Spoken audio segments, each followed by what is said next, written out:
I'm David Bruckner. I directed Amateur Night, one of the shorts in VHS. I'm Hannah Fearman. I starred in Amateur Night. You just got some nice praise from that, from the Simon and Joe. Oh, really? Yeah, yes. They're nice to us. Yeah.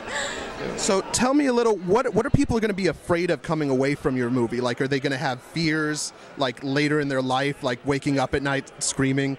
God, I hope so. I mean, if that's pretty high bar to... You're already afraid of me. Look, I keep getting looks like, I don't know. I don't know what it looks like. She's pretty terrifying in this movie, but no, I think VHS as a whole, I think all these shorts really tap into some sort of primal, like, childhood nightmare that's gone awry. I mean, it's really basic stuff. It taps into, like, the male gaze. It taps into sexual deviance. It taps into, what else would you say?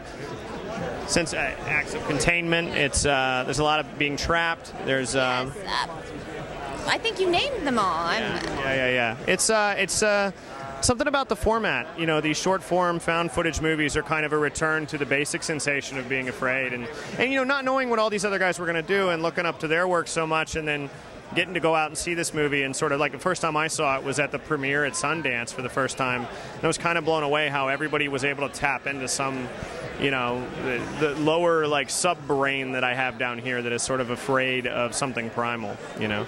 So I haven't seen it yet, so you're going to be terrifying me in the upcoming, I'm going to be watching it soon. You're going to be terrifying me? Well, I think it's taken from the aspect that people assume that a small, thin woman is going to be in some way weaker or subservient, and basically that it's kind of like, what is that, vagina dientes? What is it? Vagina dentata? Yeah, it's like vagina dentata, like, you know, it taps into something that men are just deeply terrified of a woman that isn't who she seems, or is in some way more powerful than him, I guess. She's gonna punish you for the things you want to see. Would you say the film, would you say your segment will fit in with Oprah's upcoming tour, like empowering women? Wow, that's such a dangerous question. Yeah. I mean, I'll let her chime in on that. I dare not. I think powerful. I don't know if we want to piss off Oprah. No, listen. I think the movie's making fun of men being men. I don't know what it offers to the female perspective, except perhaps it's cheer-worthy at times. You know. So. What's your favorite moment filming it? Wow, I think that might give something away. Definitely. I would say the stairwell scene is pretty sacred, and I'll leave it at that. It's yeah. brilliant. Just that VHS is a rock and roll ride. I mean, all the shorts have something to offer. No shit. I mean, I've gone back and forth on which one's my favorite this entire time. Everybody's finding something that they love in it, and like, I'm just excited to be a part of this. You know, I mean, it's a cool, unique, collaborative project. It's the sampler platter of found footage, and that's a pretty cool experience, I think. You know. I just agree with him, you know. He just says things that I wish I'd thought of. So there was that. Yeah, I'm just thrilled to be a part of it, and to be, you know, able to meet and to hang out with all these wonderful directors and actors, and just, you know, be involved in this thing that's more than just our shorts. But please introduce yourselves. Hi, I'm Simon Barrett, and I wrote the wraparound segment and also the segment directed by Joe Swanberg, the Skype segment. And I'm Adam Wingard, and I directed the Skype. The wraparound. Man, I am really tired. Don't be that tired. Everyone's gonna just see your movie right now. I haven't seen it. Why should we go in there right now and see it? Well, I mean, I think it's because it's doing something different. You know, I mean, I think people genuinely really enjoy found footage films and different takes on found footage, and this one takes, you know, 5 different or 6 really different versions of that you've never seen before, and it's almost just like a buffet of like interesting, weird, like takes on found footage that maybe wouldn't add up to a feature, but you can get away with a lot of crazy stuff doing, you know, short little bursts of it, you know. Yeah. I mean, that's just it. You know, we try to be very respectful of horror audiences, and we try to do something different that they haven't seen before, but also something fun that they'll enjoy. And you know, whether we succeeded at that is not for us to say, but we certainly tried. So that's why I'd recommend it. Was there any troubles writing this genre for you, or is this something you're completely in? Like, is this what you write usually, or? Well, kind of the creative inception of VHS itself, and certainly the stuff I worked on was just like, okay, what's something I haven't seen done before in found footage horror? And so, like, I started with the idea of why would anyone be filming themselves plausibly? Why would anyone plausibly keep filming themselves, like getting attacked, encountering something scary? What's the reason I come up with that I haven't seen? And then from that point, the stories kind of wrote themselves. But initially, when I was coming back to write Joe's segment, and I was trying to come up with the idea for that, I was kind of like, am I out of ideas, like found footage horror ideas? Because I don't want to just like recycle something that was done by RAC or Paranormal Activity. But then fortunately, we did kind of come up with something that worked, I hope. Oh, are you guys going to Blumhouse for Paranormal Activity? Did you hear about that? Oh, what? No, what? There's a haunted house by the guy who did Paranormal Activity. Yeah. We love those guys. They've been really cool to us, and they're all really cool people. No, I'll totally check it out. And so, any problems being a director other than being tired right now?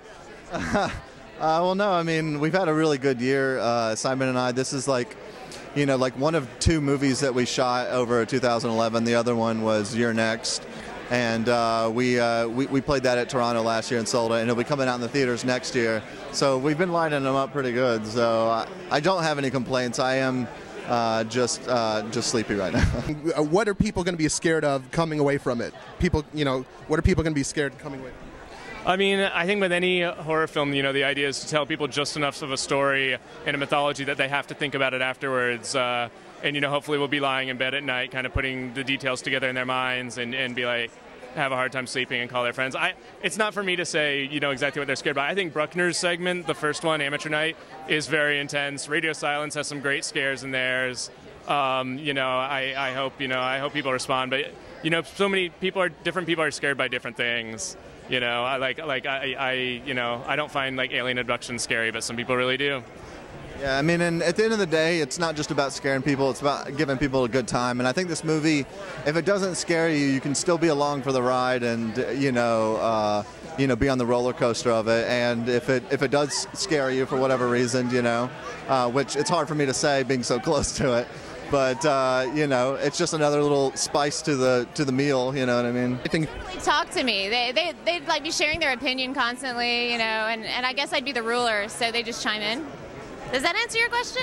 Kind of like the labyrinth? Yeah. Any way you want it. So it's any way. Yeah.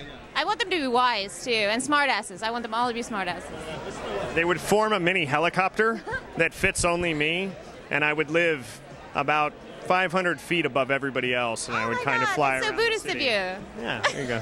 I don't know that I'd want to throw into skulls, but maybe like a truck made out of skulls that I could drive around Los Angeles so everyone could see how successful I'd become. Like a throne's like an embarrassing private thing to sit at home in. I'd want people to know I'd really made it, and I had my Humvee made of skulls. Yeah, I'll just go with Simon's answer on that one. Any share of like skull fragments, like discounted. Anything, so you don't feel lonely. Yeah, like I kind of an uncomfortable IKEA chair of skulls. Skulls are expensive. I just was in Necromance. They cost a bit. So you'll get my hand-me-down throne. Yes. Once they become skulls. I'll take his hand-me-down skull throne. This has actually been discussed before. One of the weirdest ones was naked men being electrocuted. But let's go to the next one. I'd actually love a giant skull, like mountain-sized skull, where I could just be like a little tiny speck. The Mount Rushmore. You got to actually fly into the skull to get to me. I completely missed that one. I have no idea. Your own skull, your skull throne. What would yours look like? It'd probably be a jet ski. I want a skull jet ski. Yeah. It would be my answer for you, though. That is the perfect answer for you. A jet ski. Something I can wear my Hawaiian shirt on. Oh, flat screen TV skull throne. I mean, I think it's kind of hard with any release now for there not to be a lot of hype, especially with a smaller movie where I think the company that's representing it really wants it to get out there and wants it to have the voice that it can have. So I think it's a challenge to balance what that hype is with kind of the realistic expectation that people should have going into the film. But we can't say enough about how great Magnolia has been, and we think that they've really represented the heart and kind of the punk rock feel of this film really well. And I think that everything that they've done to sort of build out the marketing for it is really an extension of the work. I second that. I don't know. Yeah. I mean, I think for us, being first-time feature film directors, like the hype has definitely made it something, given us more than we could ever ask for. So, I mean, yeah. And it's at least a little bit scary. Yeah. There are one or two scares in the film. It's a lot of fun. I want my Chad singing about his jet ski. Bring back the jet ski. Last one, guys. So what people from your film? What do people need to be afraid of coming out of your film from now on? What's going to be their deep dark fear? Yes, going and having fun with your friends on Halloween. People will never go again. Do it ever again. I think people might actually have a problem. No, I'm not going to say that as a spoiler. Never mind. Not going to say it. Spoil it. Go ahead. You might not want to save some. Don't say. I want to. I haven't seen it. Dressing up for Halloween. Don't do it.